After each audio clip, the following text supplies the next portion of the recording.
keluhan dari banyak orang tua, terutama bunda-bunda, di mana anaknya itu terlalu banyak terpapar gadget. Kayaknya hidupnya gadget gitu ya. Susah banget, anaknya disuruh sholat susah. Jangan kenal sholat mah emang pasti susah. Makan aja. Disuruh makan, disuruh mandi, gadget lagi. Gimana sih caranya kita sebagai orang tua bisa sedikit atau kita kan kalau berubah sesuatu nggak bisa kayak membolak-balikan telapak tangannya. Minimal sedikit demi sedikit kebiasaan anak main handphone atau main gadget itu berkurang. Saya datang ke sini nggak menggurui, saya hanya ingin berbagi. Nama saya Eva. Orang sih biasanya bilang saya Miss Eva, tapi tergantung bunda memanggil saya bunda boleh, memanggil ibu boleh, tapi saya biasanya banyak orang yang kenal saya dengan sebutan Miss Eva. Ini latar belakang saya. Intinya saya berkecimpung di dunia psikologi itu dari sejak apa nih? Udah lama banget ya pokoknya. Udah tua lah ya. Oh nggak ada ya, tahun kuliahnya nggak ada pakai. Saya sebenarnya psikologi pendidikan, tapi saya banyak berkecimpung di psikologi anak dari tahun 2000 awal ya. Saya lulus tahun 2005 ya. Udah berapa tahun, udah lama banget. Mungkin ibu-ibu belum lahir kali saya udah lulus kuliah ya. Tapi nggak kelihatan Bu. Nggak kelihatan, tapi pakai masker sama jilbab Pak. Sekali dibuka jilbabnya sama maskernya, perut wajahnya kelihatan. Habis makanya bebannya juga udah mulai kelihatan ya. Ini latar pendidikan saya, kerjaan saya dosen, saya juga pembicara seminar. Alhamdulillah selama 2 tahun ini online. Ini adalah kali pertama saya keluar rumah untuk parenting setelah COVID 2020. Biasanya online. Saya memberanikan diri lah, kalau nggak dimulai untuk offline, nggak akan mulai lagi. Terima kasih Bu Gusno atas kesempatannya. Oke. Kalau parenting sama saya itu beda sama parenting sama yang lain. Mungkin pernah ikut seminar parenting sebelumnya. Saya rese orangnya. Kalau yang udah kenal sama saya itu paling gak suka diundang, terus nanti saya tiba-tiba 5 menit lagi sebelum acara saya ditelepon. Tapi kalau udah kenal saya udah santai aja. Karena kalau misalkan kan bunda bilang, Miss Eva, bunda jam 8.30 ya, oke saya datang pokoknya jam 8.30. Insya Allah datang sebelum 8.30 walaupun mepet-mepet. Terus saya tuh orangnya itu saklek. Saya tuh orangnya saklek. Bapak saya itu pendidikannya dari Belanda. Terus dia itu pengennya anak-anaknya juga sekolahnya nggak di sini gitu ya. Jadi kita dari kecil itu kita ditaruh di berbagai tempat. Jadi sudah dibiasakan di tempat yang banyak disiplinnya. Jadi saya tuh suka sama aturan-aturan. Termasuk kalau misalkan parenting sama saya itu ada aturannya. Jadi selama belajar sama saya itu nggak mau handphonenya bunyi. Apalagi kalau kita mau ngebahas tentang gimana caranya biar anak kita nggak kebanyakan gadget. Coba saya lihat dulu. Ibu mau dapat handphone nggak dari saya? Saya kasih hadiah door prize-nya handphone. Mau? Dikeluar dulu handphonenya. Handphone yang paling jelek siapa tuh kan dapat? Yang kira-kira. Kalau nggak bawa bagus. Jadi saya minta handphonenya di silent, ya. Nggak boleh ada suara selama saya bicara 45 menit ke depan. Nanti kalau ada yang bunyi, kalau kasihin sama Bunda Kusnu, kita jadiin door prize. Oke, termasuk handphone saya yang jadul ini udah saya mulai umum. Bukan masalah handphone ya, masalahnya nomornya ya. Karena kita pengen anak kita itu nggak terpapar gadget 100%. Jadi pada saat kita belajar pun kita kasih contoh. Nah, tahu nggak? Tadi Bunda habis belajar loh sama Bu Eva. Bunda nggak pegang handphone. Tapi gimana kalau sekolah online? Itu adalah itu adalah pematahan teori. Yang bikin teorinya itu seorang profesor. Gagal total pada saat sekolah online. Jadi kalau lagi sekolah online itu masih acceptable, masih diperbolehkan. Tapi kalau untuk main game, ya, jadi selama 45 menit ke depan, tolong handphonenya tidak bersuara. Nanti kalau ada yang baru jatuh, bilangin daripada handphone lu hilang, nantinya suaranya. Ya. Nggak usah di record karena sekolah udah punya recordnya. Jangan semuanya ngeliatin apa buat record saya. Ya, yang record itu dari sekolah aja. Nanti nggak fokus. Terus kalau memang ingin menangis, silahkan menangis.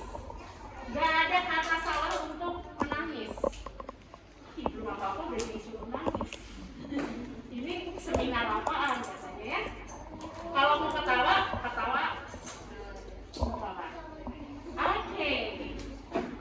Sebelum kita mulai, kita saling kenalan dulu. Ada yang mau tanya dulu nggak tentang saya? Sebelum saya kenalan sama bunda-bunda di sini. Nggak ada? Oke. Udah baca tentang saya kan? Seminarnya saya akan membawakan selama 45 menit. Saya sudah bilang sama Bunda Kusum, saya kasih 2 jam nggak apa-apa karena ini perjalanan saya dan oke lah, saya kasih 2 jam. Tapi saya cuma mau ngomong 45 menit. Ya. Jadi 1 jam 15 menit berikutnya adalah tanya jawab. Kenapa saya cuma mau ngomong 45 menit? Ini poin penting yang saya selalu bilang sama orang tua. Orang dewasa seperti kita cuma bisa konsentrasi maksimal 45 menit. 30 menit itu kita udah rungsing kalau kata orang Sunda. Tapi orang Sunda bahasa Indonesianya betul rungsing. Kalau udah aduh berisik gitu ya. Nah, gak fokus. Kenapa saya harus sampaikan bahwa saya cuma mau ngomong 45 menit aja.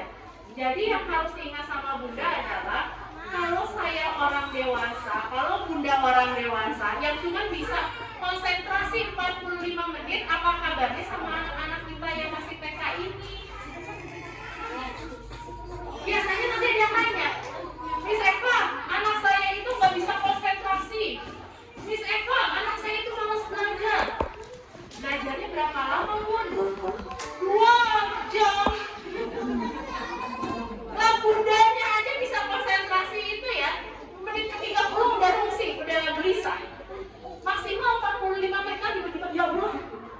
Kompor udah dimatiin apa belum ya? Mesin cuci itu udah diceklek apa belum? Jangan-jangan masih belum keceklek, pulang-pulang nggak ada nasi. Terus kayak belum masak nasi. Ya? Itu udah begitu. Jadi apa yang saya harapkan dengan Bunda datang ke sini hari ini, Bunda menyadari bahwa kita nggak bisa maksa anak kita belajar dengan cukup waktu yang lama. Kalau saya pun orang dewasa hanya 30-45 menit, apa kabar sama anak-anak TK sini? Kira-kira bisa belajar konsentrasi berapa menit? 10 menit. Sudah luar biasa. Usia anak dikali 2. Kalau anak yang 4 tahun, 4-8 menit. Kalau anak yang 5 tahun, 5-10 menit. Ya. Terus gimana tuh PR-nya Bang? Di sini ada PR nggak? Nggak ada, keren. Saya itu mau kerja ya, saya kerja full di satu sekolah, nggak full juga seminggu sekali doang. Online lagi. Saya mau terima tawaran dia, udah telepon dulu. Saya bilang pasti satu alasan untuk saya gabung sama kalian. Jadi dia bilang sekolah saya nggak ada PR. Oke, saya tanda tangan kontrak. Saya lebih suka sekolah-sekolah tanpa PR. Kenapa? Saya ini nggak suka bikin PR dulu. Nggak, kasihan aja ya, apalagi kalau di SD, IP gitu ya. Di sekolah seharian, ya udahlah belajarnya di sekolah aja. Di rumah boleh ada PR, tapi PR itu kayak membantu orang tua. Ya gitu-gitulah PR yang menyenangkan. Oke. Kata ini kondusif apa enggak? Semua udah pada kenal ya, jadi nggak perlu. Ini aja yang pertanyaan terakhir. Ini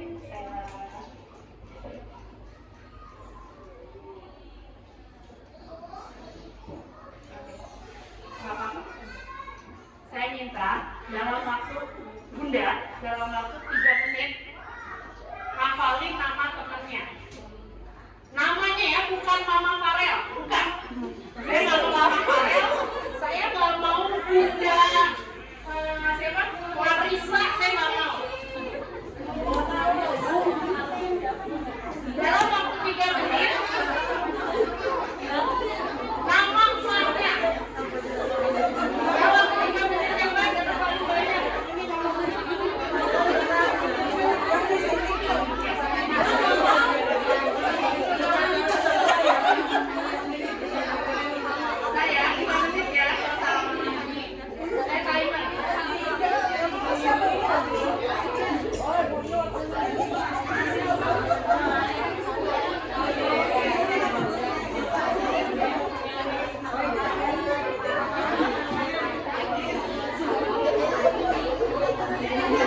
kita itu menghargai diri kita pada saat kita masih tahu nama kita.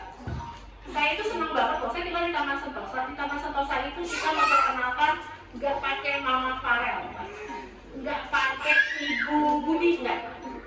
Jadi kalau di Taman Sentosa itu harus hafal, kemarin kan waktu saya COVID, suami saya bilang, ini dari Ibu apa? Tadi dari makanan dari Ibu Eli. Eli siapa? Bu Eli itu saya bilang, Bu Eli itu adalah istrinya Pak Era. Jadi kita harus ngapal-ngapalinnya begitu. Saya itu dulu niat banget karena saya belajar psikologi, keberadaan wanita itu hilang pada saat kita menikah. Jati diri kita itu hilang karena kita menjadi Ibu Budi, menjadi mamahnya Farel. Kitanya keberadaan kita hilang. Saya tuh dulu niat pokoknya gue kalau udah nikah, udah punya anak, maunya tetap dipanggil Eva. Dan saya nggak tahu waktu saya pindah ke Taman Sentosa pas kenalan pertama, tetangga saya namanya Leni, dia bilang Leni. Saya bilang wow. Terus tetangga sebelah rumah saya namanya Ajeng, wow. Ternyata di sana itu kita mengapalinnya entah gimana. Pokoknya kata di pengajiannya memang gitu, kita itu nggak boleh pakai nama suami, gitu. Kita harus pakai nama kita sendiri, kan? Jadi harus ingat nama kita siapa. Jangan nanti ditelepon, halo bisa kerja dengan Yanti. Ya. Pernah nggak? Apakah ini benernya nomor Yanti?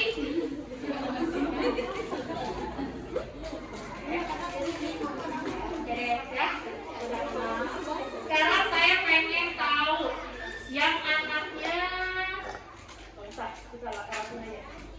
yang anaknya 5. Nggak ada? Yang anaknya 4? Ibu Mbak? Nama anaknya siapa aja? Anak pertama Saufa Arifani Azahro, Fadilah Hilmi Abiansyah, Tantri Farah Aisyila, dan Ahsan Febriansyah. Bang 3 rata-rata ya. 2 1 banyaknya 1, 2, 3. Sekarang kalau anaknya 5 soalnya anak 4 nggak dibayari kantor ya tuh ya. BPJS masih bisa Bu? Masih bisa, tapi dipotongnya agak mahal. Jadi misalkan kalau di kantor suami kita dipotong 5%, kalau anak keempat nanti dia bayarin jadi 7%. Tapi hak-hak yang lain biasanya nggak ada sampai kakaknya yang pertama lulus kuliah baru akhirnya naik. Jadi anaknya maksimal 3 aja kalau mau dibayarin. Oke, kita mulai ke inti ya. Saya lihat jam dulu. Ibu, kita kan mau ngomongin ya masalah yang keresahan kita itu anak kita terlalu banyak main handphone, ya. Siapa yang anaknya nggak pernah main handphone? Nggak pernah. Nggak pernah loh ya, nggak pernah megang. Kata tadi mau pulsa 50.000 saya kasih. Alhamdulillah nggak ada. 100.000 juga saya kasih. Nah, sekarang saya mau tes pengetahuan ibu-ibu tentang aplikasi yang ada. Jadi sebelum kita biasanya itu kita ibu-ibu itu lebih gampang daripada anak-anak. Coba ini aplikasi apa?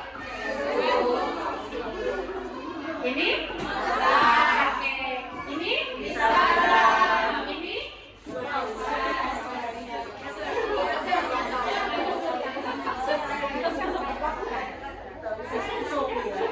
Ini satu apa ini mainan anak-anak. Ini?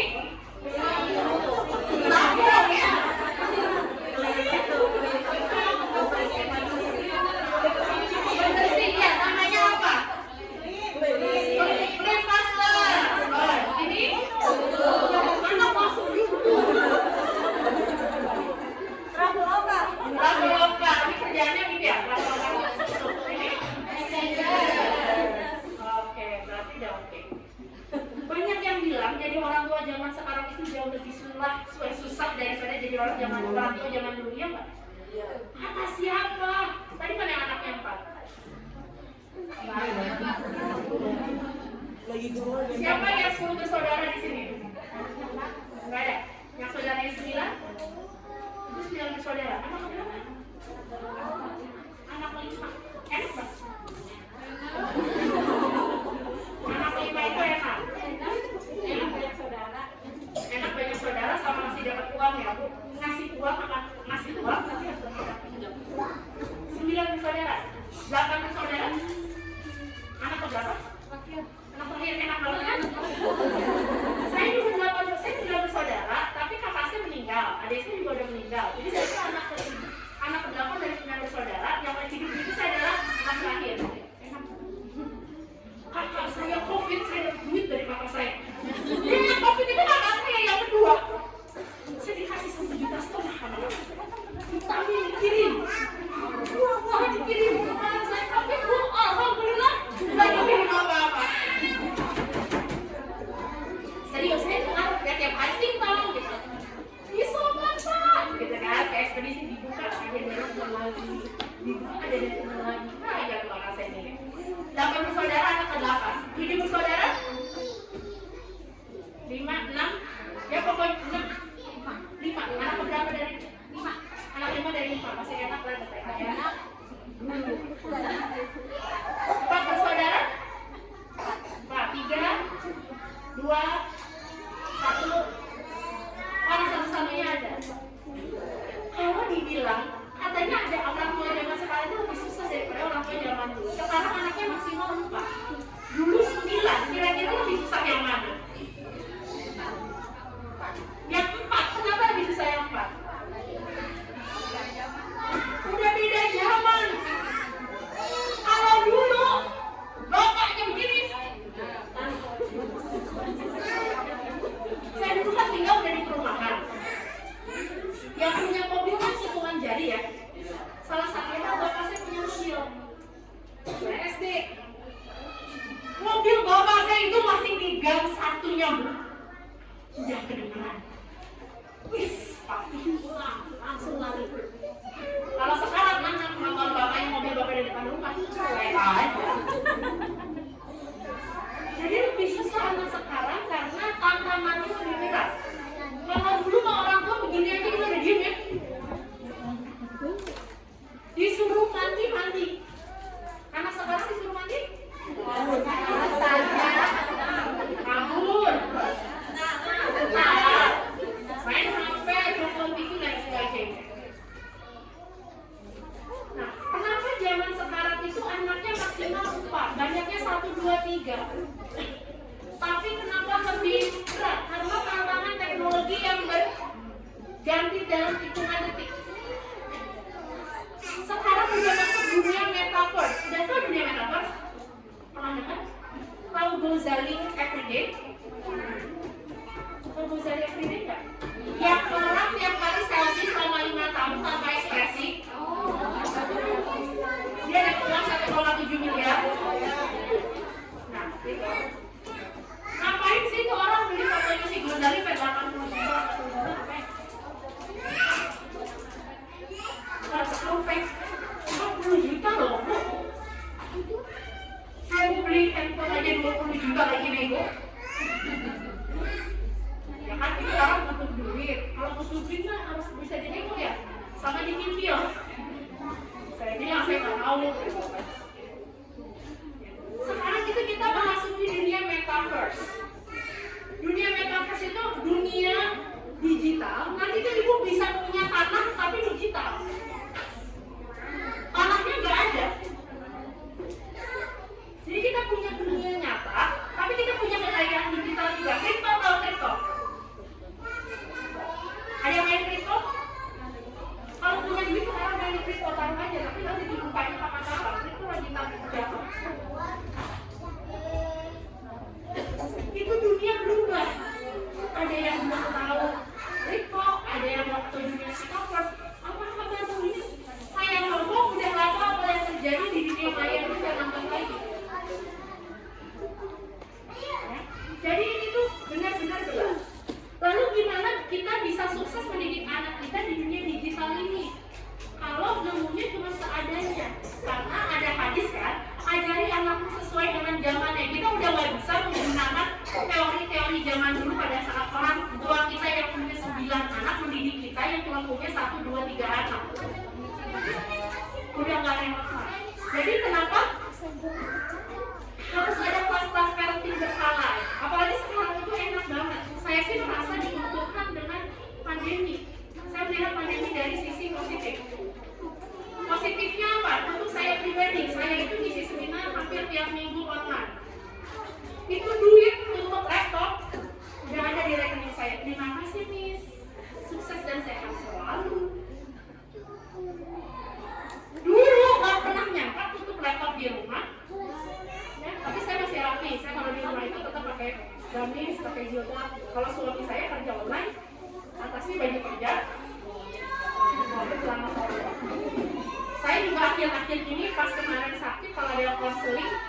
Ya udah saya pakai daster gitu ya, pakai jilbab, bedakan dikit aja.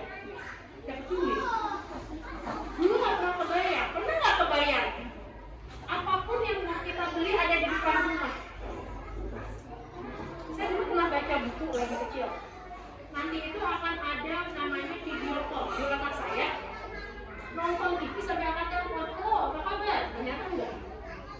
Terus saya baca buku nanti itu tren belanjanya tahun 80-an.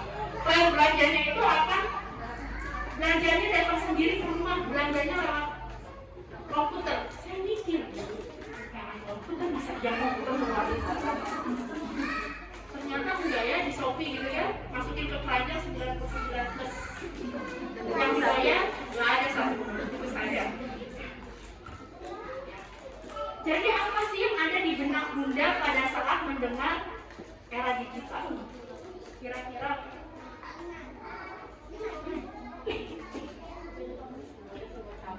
semuanya serba canggih. Dulu, ini mah ibu-ibu masih muda kan ya, kalau lagi zaman saya mau beli bakso sore-sore nih, mandi dulu, bedakan dulu, jalan kaki ke depan gang, berhentiin angkot, naik angkot, mau beli bakso di pasar, nyampe pasar baksonya habis. Kalau sekarang cari DO yang siapa yang mau-DO bakso? Online udah bisa. Semua berubah digital. Anak kita mau nggak mau memang harus pegang handphone karena mau beli makanan aja online. Ya kan, ibu-ibu nanti bilang DO banyak banget ya. Apa aja itu di grup tuh ya ada. Ya. Dulu pernah kebayang nggak sih beli celana dalam di tetangga online dianterin? Ya, zaman dulu tuh mikirnya beli celana dalam itu harus ke Matahari, harus ke pasar, harus ke Ramayana. Kalau sekarang saya waktu itu ngurusin teman saya COVID di rumah sakit. Saya bilang baju lu jadi siapa? Nanti gua panggilin Gojek biar diantar ke rumah aku. Apa yang bikin? Makanya nggak enak ya. Akhirnya dia beli nggak apa-apa deh. Gua tutup aja sampai gua pulang. Cari celana dalam tuh, saya juga malas ke mall. Teriak-teriakin aja di grup perumahan kan. Ada yang mau celana nggak? Iya ada. Oke sebelum zaman dulu anak bayang gitu. Beli apapun dalam waktu hitungan detik ada di depan mata. Nah, bagaimana kita menjadi orang tua generasi digital? Tugas orang tua itu tadi saya bilang mengajari anak sesuai dengan zamannya. Sudahkah kita mempersiapkan anak kita untuk menghadapi era digital? Anak kita nanti persaingannya bukan persaingan cari kerjanya itu bukan kayak ibu nih. Dulu siapa yang dari daerah? Siapa yang bukan ya orang sekitar asli dulu ada nggak? Nggak ada orang sekitar asli. Semua datang dari luar kota. Ibu dari kota mana? Apa? Sragen, Jawa Tengah. Ngapain ke sini? Menunggu Cikarang aja. Bilang saya di bawah datang. Dulu awal kesini kenapa? Cari kerja. Dan suami di sini. Oh dari kerjaan. Emang di rumah di mana di Sragen nggak ada cowok? Oh ada. Ditinggalin. Ibu dari mana? Pekalongan Jawa Tengah juga. Ngapain belum kesini? Cari kerja. Dan suami di sini. Di sana nggak ada cowok juga. Apa? Di sana cowoknya gajinya nolnya dan nol yang berapa? Kalau di sini kan 6 sampai 7 ya Bu ya. Nah, dulu ibu datang dari Pekalongan ke Cikarang. Ibu dari Sragen ke Cikarang. Ibu dari mana? Hah? Dari Bandung ke Cikarang. Semua orang datang ke Cikarang demi apa sih? Demi uang, karena uangnya 6. Kalau di sana masih 5 ya. Sekarang udah 6, tapi kan depannya cuma 1 atau 2. Kalau di sini kan depannya ada 11, 12, 13. Ya. Soalnya saya takjub, anak saya yang kedua itu lulus SMK, saya semuanya saya suruh kerja dulu biar mereka menghargai uang. Jadi gaji berapa? 12 juta. 12 juta? Tapi ya karena anak muda ya, jadi mengeluarkan uangnya tiba-tiba tengah bulan kalau dia juga bingung. Perasaan beda dikit deh sama bapak lu gitu. Kalau sekarang tuh lulus SMK aja udah segitu. Tapi nanti dunia anak kita sekarang aja udah bergeser. Nggak perlu ibu datang anaknya nanti ke Sragen ke Cikarang.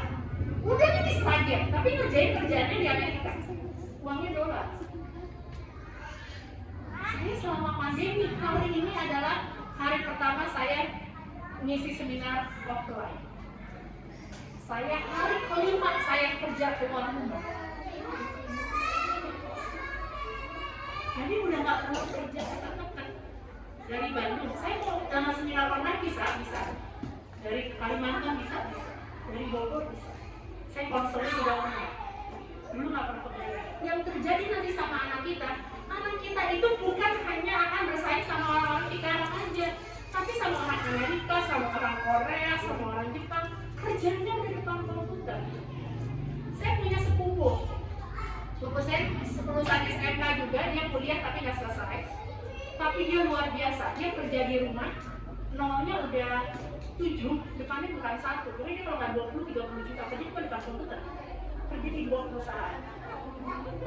Jadi kita mempersiapkan anak kita itu bersaing sama entah orang dari mana yang kerjanya udah cuma komputer doang. Gak bisa gini, nah nanti kalau udah gede kamu jadi apa? Pengennya anaknya udah gede jadi apa? Jadi dokter. Tahu nggak gaji dokter berapa? Ponakan saya lulusan dokter Trisakti, masuknya kayaknya 150. Gaji pertama 600.000. Jadi ibu kalau pakai BPJS dokternya Judas, maklumin. BP-nya 600.000, ngecek ibu itu cuma dibayar 6.000. Sedih ya. Tapi kalau kita jadi dokter spesialis jangan tanya. Belum pegang pasien, belum dipegang itu udah 600.000 baru dari dokter. Namanya siapa? Eva. Keluhannya. Jangan banyak nanya. Saya kalau sama dokter saya nanya banyak karena saya tahu bayaran apa. Waktu saya operasi aja yang paling nyebelin waktu ibu saya meninggal. Jadi dokter yang meninggal. Oke, saya akan tangani dengan baik dan benar. Nah gitu, karena dia tahu saya nanya mau, saya di ruang ICU kan. Dia nggak mau banyak. Ya pasti lebih banyak dia mahal. Dia kan profesor. Profesor kan 600.000 loh kita duduk ngomong sama dia. Nah, nanti itu kerjaan itu bukan cuma dokter aja, bukan cuma pabrik aja, tapi pekerjaannya di dunia metaverse itu bakal lebih banyak. Yang mendidik anak itu sulit kalau kita nggak tahu ilmunya, tapi akan terasa mudah kalau kita tahu ilmunya. Era digital adalah era komputerisasi di mana kita semua bekerja melalui ya pokoknya mostly pakai digital ya. Ini kita harus pahami ini. Kalau saya sih ngajakin orang tua biar ngerti. Anak kita itu adalah anak generasi alpha. Orang yang hidup di dunia digital itu ada 5 generasi. Jadi kenapa saya kasih tahu pada saat di rumah nenek, aturan-aturan kita itu hilang. Ya. Nah, yang hidup di dunia digital saat ini adalah baby boomers. Baby boomers itu adalah orang-orang yang lahir di tahun sebelum 60, di mana orang-orang banyak melahirkan bayi, makanya namanya baby boomers. Terus yang kedua adalah generasi X, yang lahirnya tahun 61 sampai tahun 80. Ada nggak di sini? Nggak ada ya. Yang ketiga adalah generasi Y, yang lahirnya antara 81 sampai 2000. Ini mulai ada pergeseran, ini bunda-bunda di sini. Generasi Y itu apa dibilang Y? Y itu dalam bahasa Inggris artinya kenapa? Anak-anak dari generasi Y yang lahir tahun 1 sampai 2000 udah banyak sebenarnya udah lebih banyak bertanya sama orang tua. Kenapa sih gini? Ya saya waktu itu pernah tanya sama bapak saya. Emang kalau mati reinkarnasi ya? Saya nggak tahu dengan kata-kata reinkarnasi dari mana. Bapak saya dulu kan belum ada Google ya. Ya nanti hari Sabtu kita ke Gramedia ya. Nanti papi jawab. Karena papi saya juga akan optimisi yang suka baca. Jadi papi saya tuh ke Gramedia dia beli dari buku tentang apa namanya? reinkarnasi baru dibahas sama saya. Terus yang keempat itu generasi Z. Generasi Z itu lahir dari tahun 2001 sampai 2010. Anak kita sekarang itu adalah generasi Alpha yang lahir di tahun 2010 sampai sekarang. Nah, jadi kita harus mengerti nih karakteristik generasi Alpha. Siapa generasi Alpha? Kalau dilihat dari gambar kira-kira apa? Ada ibu melahirkan, bapaknya ngapain? Video ini. Jadi anak kita itu lahir, baru 1 detik pertama itu udah terpapar dengan gadget. Jadi udah dibilang sulit apa butuh waktu untuk kita untuk memisahkan anak kita dan gadget. Ada yang laki-laki kayak gini di video yang suaminya. Tergantung itu sih tergantung tempat lahirnya di mana. Ya ada yang dokternya suruh datang gitu ya, suruh masuk biar suaminya. Sebenarnya nanti kalau lahirin lagi saya saranin apalagi kalau anaknya perempuan suaminya dulu. Itu menurunkan resiko suami untuk selingkuh. Karena dia melihat perjuangan istrinya. Kalau bisa yang kita ngambil jangan dokter tapi dia. Wah dia bakal kebayang-bayang. Ya jangan kayak suaminya teman saya. Jadi pikiran suaminya bisa. Itu apa bukannya? Dia katanya kali itu gak berlaku untuk orang suami gue pingsan, tapi udah gak ada pikiran 2 kali. Anak-anak sekarang itu ini apa namanya bercandaannya ya. Sebelum diazanin sama bapaknya foto dulu cekrek. Lahir kita pertama kali bernama ini Tuhan. Lagi diazanin berkali-kali diulang. Soalnya ibunya kurang pas.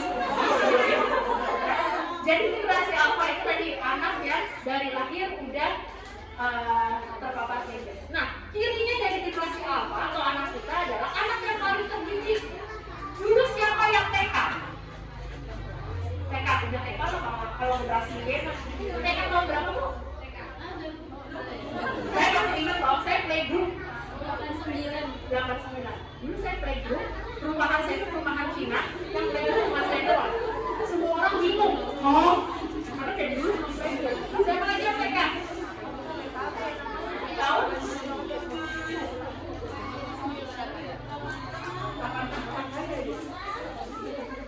Ya, dua orang tuanya punya dulu yang masuk TK. Kalau sekarang, ya pokoknya ada uang ketinggalan. Kalau nggak ada uang lebih nggak akan TK dulu. Yang TK lagi siapa? Tahun berapa? 89. Kelahiran 88. Nanti TK tahun 90-an ya udah TK. Ada lagi yang TK? Tahun berapa? 92. Udah generasi awal-awal sini. Uang udah oke. 95 TK. Dia udah lulus SMA itu. Ibu aja lagi di tahun berapa? 85 itu enggak ya? Udah ke 85, 90. Ada masih banyak yang nggak masuk sekolah TK. Tapi kalau anak sekarang tanya, ada nggak anak yang nggak sekolah TK?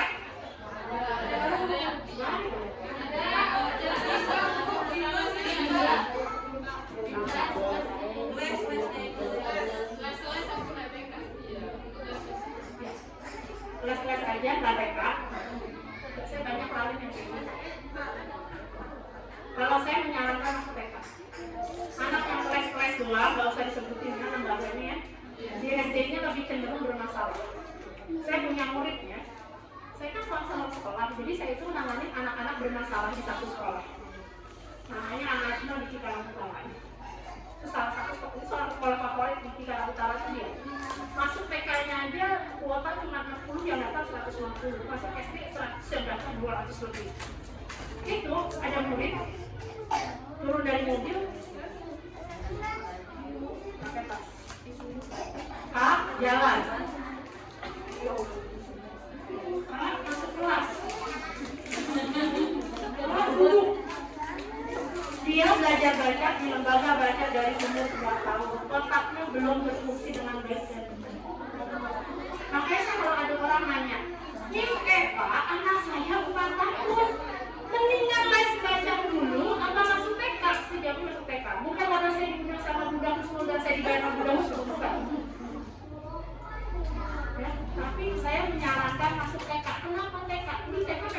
belajar baca tulis itu. Tapi ada nyanyi-nyanyinya, ada mainnya. Kalau di lembaga baca, ada kita juga tetap mewarnai, tapi fokusnya baca. Kalau di TK kan ada tematik ya, ada sentra-sentra kan. Dia emang belajar baca, tapi nggak selamanya baca. Kesian sih anak-anaknya, malah bukan benar bu, malah kesian rusak itu. Anaknya nggak bisa ngomong satu kata pun ke orang yang nggak dikenal, walaupun dia bisa. Dia masih juga, tapi kalau di sekolah dulu, kalau kata gurunya, maka ambil pensilnya, ditulis baru nulis. Karena ya gitu lah, dari 2 tahun belajar bahasa. Terus anak sekarang itu paling sejahtera. Kalau dulu mah ya, kayak tadi mau beli bakso aja, aduh usahanya berat banget. Kalau sekarang mah pengen bakso tuh, nggak ada bakso. Mau stick mah, kan tante Eva jualan stick mah, seninya dioin, asalnya begitu ya. Kalau makan bukan ayam nggak ada dimakan. Kalau dulu kita makan ayam, kasihan kalau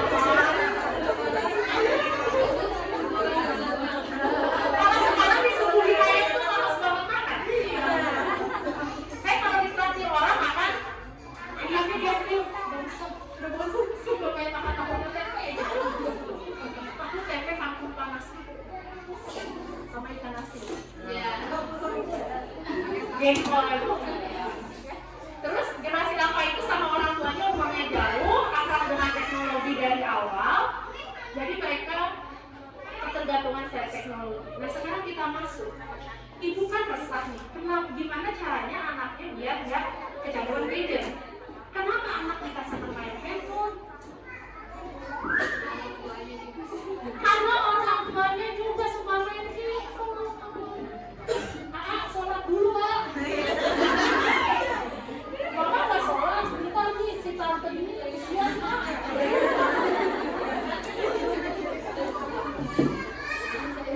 Jadi sebelum kita ngecek gimana caranya kita menjatuh, jadi anak kita nggak kecanduan gadget, cek dulu kan. Kalau kitanya main handphone terus ya anaknya main handphone terus. Terus nggak ada alasan, kalau kata saya, ini pengalaman saya pribadi, saya juga dulu berjuang DO. Saya sempet. Jadi waktu awal pandemi, sebelum pandemi saya udah jualan, awal pandemi udah gak ada kerjaan. Kerjaan saya kan kayak gini, dulu tiap hari. Dulu tuh gak enak, tiap hari dengan Allah, tiap hari dengan Allah, ada semuanya yang ngundang, bu. Utang masih banyak, kartu kredit, mobil. Suami WFH dipotong, akhirnya saya gak punya motor, adanya mobil. Ngitung kalau pakai mobil gak ada mahal, akhirnya saya naik sepeda. Wah, digina orang. Lama-lama saya udah oke jualan, ada tetangga saya butuh, kata dia jualannya kayak di depan shop, butuh makanan kucing dia, jadi dia kerja untuk saya dan kalau udah jual. Jadi saya tuh bisa ngomong ini, karena itu saya pengalaman, kalau kitanya mau, kita bisa. Saya kan berjuang dia harus standby di HP. Kenapa nggak di-nya itu aja di delivery serentak? Saya pakai delivery serentak. Jadi saya cuma baca pagi, siang, sore. Terserah. Karena saya tahu, saya itu sombong ya. Saya itu dari SMP kan di luar negeri. Sendirian. Orang tua saya di Bandung. Jadi saya udah terbiasa sama yang namanya aturan yang tidak bisa dilanggar. Ya udah saya mau jualan. DO-nya jam 8 pagi, jam 11 siang, jam 4 sore. Udah. Jadi saya nggak begini-gini di handphone. Kalau belum mau, datang ke rumah gue. Karena kalau pembeli sekali dikasih HP, setengah 2 pagi juga diantar loh. Iya. Enggak, saya itu pengalaman saya. Ibu maaf, makanan kucing saya habis bisa diantar sekarang jam 1:34 pagi. Besok aja Pak, saya buka dari jam 5 pagi, nggak ada toko di Taman Selasa buka jam 5 kecuali toko saya. Yang namanya juga di rumah, ya kan? Jadi kalau kata saya gitu, jadi kita tanya dulu, saya kan tujuan dia mau saya harus lihat handphone, saya kan toko online di shopping, jadi harus dilihatin terus. Mama aku emang di shopping yang detik ada yang beli? Enggak. Yang penting ibu, kalau saya mau memanggil si cepatnya jam berapa nih? Si cepatnya mau suruh suruh menjemput jam berapa? Jam 3. Berarti sebelum jam 3 ibu udah baca. Jam 1 semua bisa. Kalau pengalaman saya, ya, tapi nggak tahu ibu ya, saya tuh berusaha untuk walk the talk. Kenapa walk the talk? Walk the talk itu artinya apa yang saya omongin saya lakukan. Kenapa anak sering main HP? Satu, karena orang tuanya kasih, difasilitasi. Saya nggak pernah kasih handphone sama anak saya karena saya nggak pernah dikasih handphone sama orang tua saya. Padahal orang tua saya TK, saya playgroup itu tahun 83. Kelas playgroup saya cuma ada 5 orang. Di saat itu belum banyak orang masuk TK. Hitung aja loh umur saya berapa. Saya sekolah di luar negeri dari SMP. Atas biaya orang tua saya sendiri, saya 8 bersaudara. Cuma 2 orang yang nggak sekolah di luar negeri, ada 5. Bapak saya untuk ngasih handphone itu bisa dong. Saya sekolah kita itu pakai dolar, tapi nggak boleh dikasih. Saya bisa beli handphone pakai uang jajan saya sendiri. Mama saya sih bilang itu kan uang dari mama juga, kita nggak harus nabung. Dan akhirnya saya kasih sama anak saya nggak kasih handphone. Yang kasih kakak saya. Kakak saya anak udah SMA. Kesian dikasih show. Saya bilang ya udah kalau sudah kasih. Saya cuma bilang sama mereka, kakak, adik, boleh pakai handphone, boleh main game, terserah. Terserah. Tapi kalau nilainya jelek, disita. Gak usah belajar. Karena saya juga tapi kalau ditanya harus bisa jawab. Caranya gimana? Caranya kalau belum nerangin, lu dengerin. Kalau belum dengerin, lu tahu di rumah udah ngerti, gak usah BBM. Kalau saya memang sudah difasilitasi internet dari 97. Ya. Anak saya pulang sekolah, buka laptop, ganti baju, makanya tak bikin PR, langsung dia searching di Google. Jadi memang dari kecil mereka udah. Jadi pertanyaannya, kenapa terjadi bujang? Nih, kakak kasih nilai 10. Karena waktu tahun dia lagi 2000 atau 2000 lama kok lulus SMA kemarin tahun 2006 lah, 2007 perbedaannya pakai Google. Pasti nilainya bagus karena dulunya memang belum pakai Google. Anak saya lulusan terbaik, nilainya paling rendah 92 UN waktu masih UN yang pertama. Dia lulus SMK, dia kerja di BUMN, dia coba dia kuliah lagi di negeri di Bandung. Itu gimana kitanya? Kalau saya anak udah bisa kerja enak, ya. Aturan di rumah saya sama suami saya gini, kalau keluar kamar nggak boleh bawa HP. Jadi kalau di luar kamar mau nggak mau makan ngomong, nonton TV bareng. Jadi aturannya tuh harus jelas. Tapi kalau anaknya masih kecil, memang nggak boleh punya handphone sendiri. Anak harus tahu gimana caranya pakai handphone, karena sekarang jalan-jalan pakai mobil online misalnya. Mau beli makanan online, beli baju online, semua online. Ini anak-anak harus bisa, tapi anak kita itu nggak boleh punya handphone sendiri. Handphonenya boleh pakai, tapi pakai handphone orang tua. Kalau udah masih TK gimana? Kenapa anak senang main HP sama orang tuanya dibiarin? Ya tapi senang. Aku mau nonton drakor.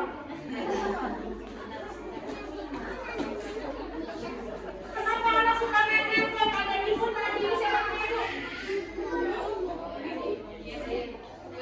Bu Werdi, anak-anaknya juga begitu. Kenapa anak main handphone? Yang penting anaknya tenang. Ada kejadian ya, ponakan saya tahun berapa? 2020 makan di Moliko. Dia datangin loh, anak kecil. Dek, aku keluarga saya, di keluarga besar saya, kalau makan nggak boleh main handphone. Dia berani loh di restoran mendeketin anak kecil yang main handphone. Saking udah kebiasaan dengan aturan itu. Terus dia bilang, Butik, saya kan pengen Butik, bunda cantik. Butik, dia aja bu. Kalau bukan saya yang ngamakin, ya siapa lagi bisa bikin sendiri.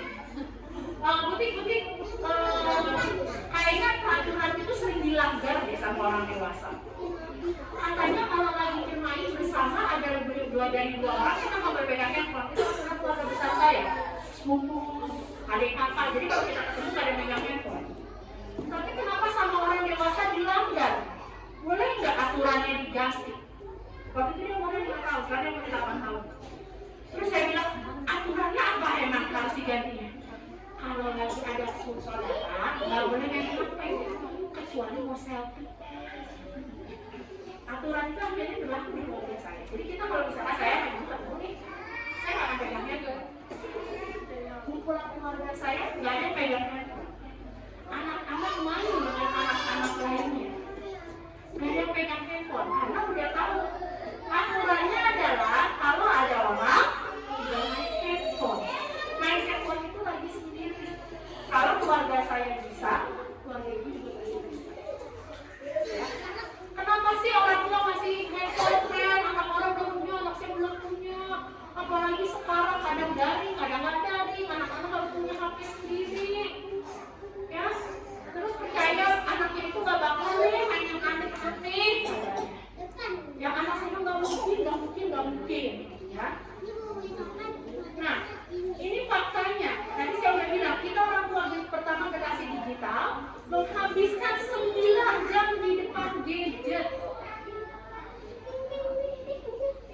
Ya, anak kita itu rata-rata 9 jam di depan gadget. Anak usia 8 sampai 18 tahun itu biasanya udah kecanduan gadget. Nah, gadget, ini ibu yang masih punya anak yang di bawah 2 tahun.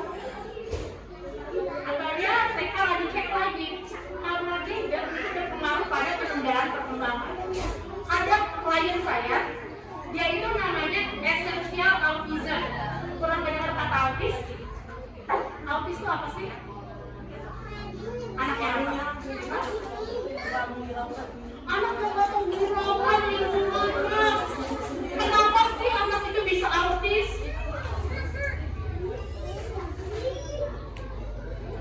Ya, kenapa bisa autis? Bisa jadi turunan, ya, bisa jadi karena limbah dan lain sebagainya. Tapi ada namanya essential autism.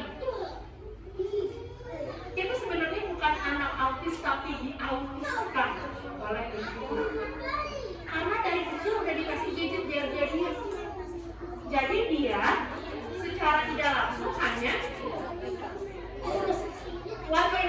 one way communication, komunikasi satu arah. Komunikasi satu arah, jadi mereka itu tidak terbiasa untuk bersama-sama orang, yang penting sama gadgetnya.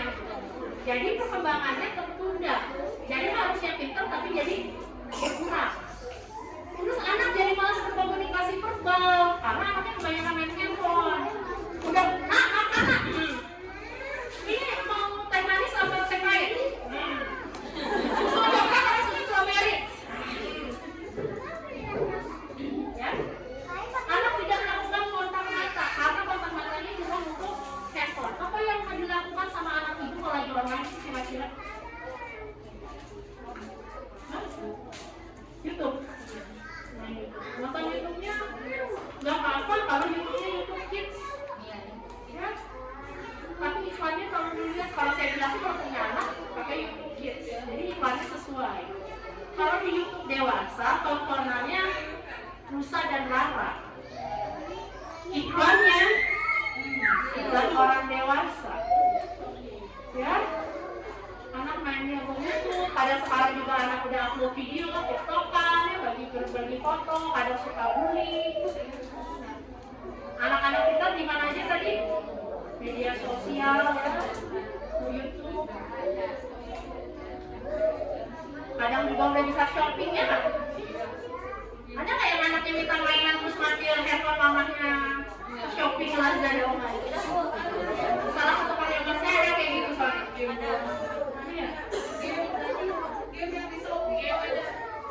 yang di Shopee. Ada hadiahnya nggak sih? Poinnya untuk apa?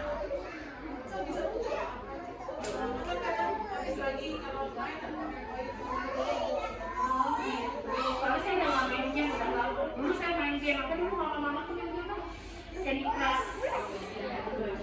Kalau sekarang saya handphone ini cuma bisa WA, handphone media sosialnya beda, ditinggalin di rumah aja. Kalau enggak di mana-mana sih media sosialnya. Yang penting bisa WA aja, bisa WA, bisa Gojek, bisa Grab, bisa bank,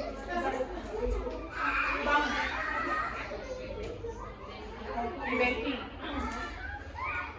Nih, anak-anak kita main game. Game itu sebenarnya bermanfaat kalau mainnya sebentar Bu, karena game itu bisa meningkatkan koordinasi mata, bisa anak bisa jauh lebih konsentrasi, bisa ngajak banyak teman baru, terus juga belajar mata.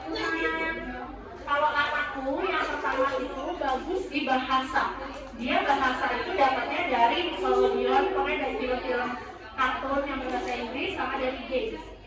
Dia itu kuliahnya bahasa Jepang. Dia tuh pengen ke Jepang, saya tuh kaget kalau dia bisa bahasa Jepang. Karena dia nggak bisa bahasa Jepang, belajarnya ya dari game Jepang itu. Kita pernah makan di restoran Jepang, di hotel apa ya? Pokoknya nama. Nah, kita punya restoran Jepang favorit itu tuh sampai manajernya itu nggak datang ke anak saya, mereka ngobrol, saya begini, apa belajarnya dari game? Tapi game juga ada bahayanya, karena game itu menyebabkan perilaku agresif. Anak kita lebih sering marah-marah, mengabaikan kebutuhan lain, mengganggu kesehatan, memicu masalah emosi, mengalami obsesi, gak jujur. Saya punya klien anak SD kelas 2, uang sekolahnya dibeliin voucher game di Alfa. Iya, top up. Saya itu sebenarnya paling greget tuh ya pada saat Alfa sama Indomaret jual voucher games. Kalau dijualnya online, kayak anak saya kedua itu kan dia gini, ambil buku tabungannya, dimasukin nggak bisa. Dia harus masukin kartu kredit, dia masukinnya nomor rekening. Saya bilang nggak bisa deh. Tapi sekarang bawa uang 10.000 ke apa? Bisa top up deh. Nah saya punya satu itu, jadi uang sekolahnya 300.000, ibunya suruh bayaran sekolah sama anaknya dibayarin top up deh. Belajar baik dulu. Ya, tidak mampu mengendalikan diri, mempengaruhi otak anak bisa rusak. Ini adalah game-game berbahaya. Ya.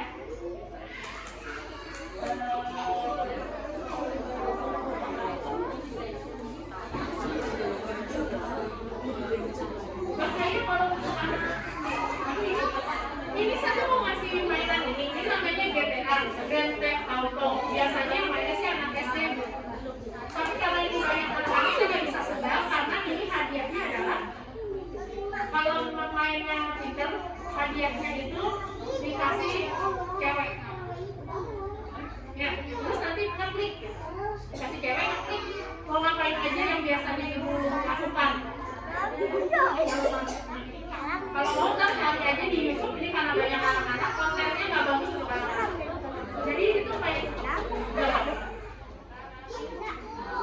ini saya skip. Intinya gini aja. Ini juga soalnya bawahnya kontennya bukan anak-anak, banyak anak-anak. Kalau ibu mau nanti saya kirim. Anak kita tuh gini, anak saya nonton YouTube ngapain, nonton kartun, ada drama, main bikin slide apa tapi bu, biar mama nonton Frozen, lama-lama saya cepetin. Ini lama-lama itu udah kagak beres.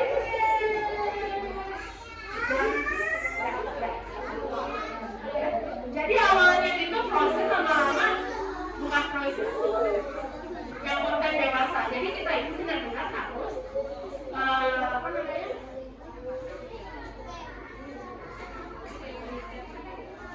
Ya pokoknya hati-hati lah ya intinya. Kita harus ngawasin anak kita.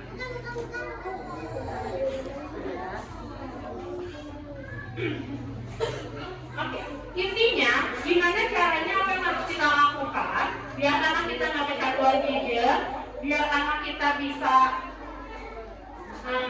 main handphonenya dikit. Pertama, orang yang bertanggung jawab atas perilaku anak yang harus ingat adalah orang tuanya. Ya, karena orang tua yang yang pertama mengenalkan gadget sama anak. Nah, kalau misalkan anaknya udah terjadi kecanduan gadget, melihat situs-situs yang tidak semestinya, maka yang dilakukan orang tua pertama tenang, jangan marah dulu. Kalau kita marah, bukan menyelesaikan masalah, tapi kalau kita marah, anaknya bakal lebih. Gimana caranya kita mendidik anak kita di era digital biar anak kita nggak kecanduan gadget? Pertama, mulai dari diri kita sendiri. Ya, mendidik anak di era digital, pastikan konten orang tua tidak berbau pornografi. Saya punya klien di Cikarang Utara, anak SD kelas 1 melakukan kekerasan laki-laki ke anak kelas 4 SD yang berkebutuhan khusus. Kekerasan itu laki-laki ke laki-laki. Datang ke saya konseling, saya cari tahu dari mana. Jawabnya, aku lihat di handphone mama.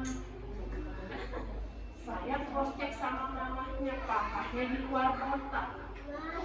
Mamanya butuh, mamanya nonton. Ibu mah boleh nonton, boleh. Mungkin mau belajar variasi lain atau gimana ya, boleh. Tapi ingat bu, dihapus. Sama historinya dihapus. Kalau kita yang nonton nggak apa-apa, semuanya nonton nggak apa-apa. Tapi kalau yang kita nonton, kita lupa, anak kita lihat, dilakukan. Anaknya begitu, aku kan lihat di handphone mama. Kalau di handphone mama banget, bukannya merah. Akhirnya mamanya minta tolong, tapi akhirnya dia yang lebih saya ini, gitu kan. Terus tidak tergabung sama konten grup WhatsApp yang negatif. Saya punya satu grup WhatsApp, saya keluar, saya dimasukin lagi, saya keluar, dimasukin lagi. Itu teman-teman saya laki-laki, dari bangun tidur, saya tuh kalau bangun tidur jam 5:30 ya, jam 5:30 saya buka handphone. Itu bapak-bapak, anggap saja namanya, saya jadi nama asli dia, saya sakit kesal. Namanya Agus gitu ya. Si Agus ini jam 5 pagi ngechat di grup, selamat pagi, pakai foto yang gak beres. Dari jam 5 pagi sampai jam 22 dia tuh aktif. Saya mikir ini si Agus pengalaman atau ngapain. Kalau yang ngomongnya namanya Gita, yang kali rumah tangga ya. Kalau namanya Agus, bu dari jam 5 pagi sampai jam 22 balas si grup chat mulu. Terus grup chatnya juga gak beres. Kerjaan apa sih Agus? Kau saya keluar, ya pokoknya terlalu banyak, jadi kita itu harus milih mana ya grup WA yang terlalu banyak, kasih gambar-gambar yang nggak seharusnya. Terus kita harus berteman sama anak di dunia digital. Kalau anaknya punya account apa, kita buka, kita juga punya account di situ. Tapi anak saya mah pintar yang kedua account. Jadi ada satu account yang dia Instagramnya juga ada fotonya. Dia punya satu lagi, tapi kakaknya tahu. Si Adi mah tahu dua, yang satu suka lihat-lihat gitu. Ya? Terus apa lagi? Stop main handphone pada saat berkumpul keluarga. Ya tadi saya bilang, kalau keluarga besar saya pada saat ada keluarga kita nggak boleh main handphone. Terus stop main handphone pada anak-anak saat anak ngomong.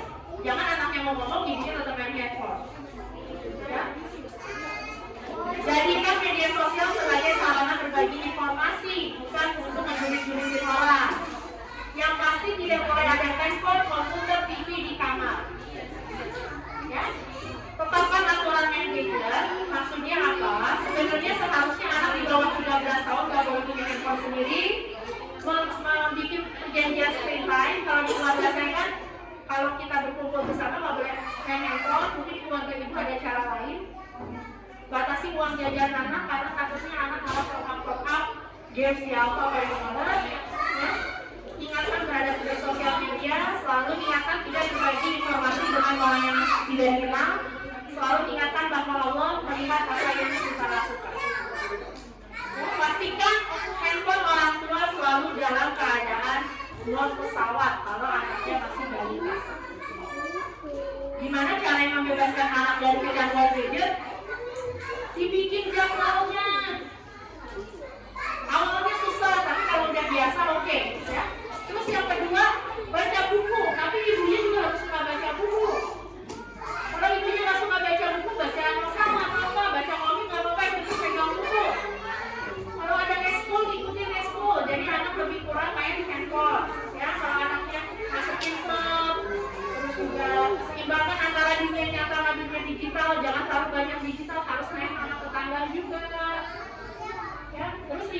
beban anak dan bersenang-senangnya. Jadi kesimpulannya, kalau kita mau anak kita bebas dari gadget, kitanya jangan gaptek, karena biasanya orang tua itu lebih gaptek dari anaknya.